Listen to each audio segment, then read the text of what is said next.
5 seconds. Start. The appellant married the daughter of respondent number 1 as per the Islamic rites and customs. Stop. 2 children were born out of the wedlock. Stop. Appellant's wife died after 13 years of marriage and within a year he married again. Stop. After 13 years of marriage and within a year he married again. Stop. Respondent number 1 maternal grandfather.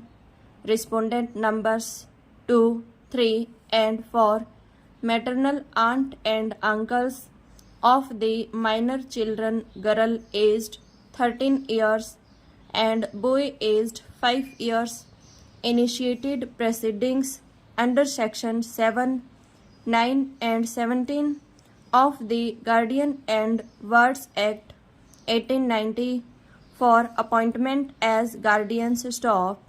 They also filed application under section 12 of the Act praying for interim protection of the persons and properties of the minor children and also for an injunction restraining the appellant from interfering or disturbing the custody of the minor children. Stop. Family court passed an interim order restraining the appellant from interfering with the custody of the children with the respondent. Stop. Appellant challenged the order. Family court set aside the said order of injunction. Stop. High court set aside the said order and passed certain directions. Stop.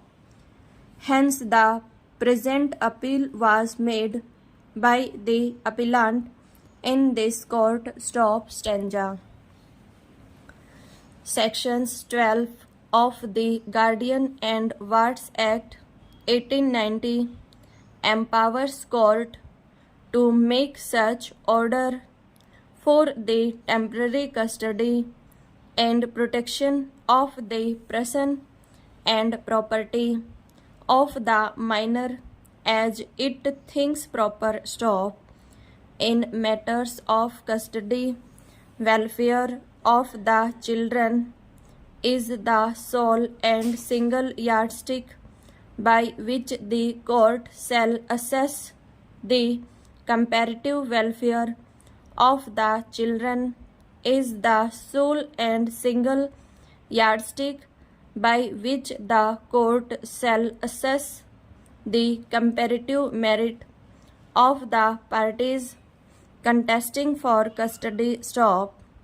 Therefore, while deciding the question of interim custody, the court must be guided by the welfare of the children, since empowers the court to make any order as it deems proper. Stop. Stanza. With regard to guardianship, the prima facie case lies in favor of the father as under section 19 of the Act, unless the father is not fit to be a guardian. The court has no jurisdiction to appoint another guardian. Stop. Respondents, despite the voluminous allegations levelled against the appellant, have not been able to prove that he is not fit to take care of the minor children, nor has the family court or the high court found him so. Stop. However, the question of custody is different from the question of guardianship. Stop. The father can continue to be the natural guardian of the children. Stop.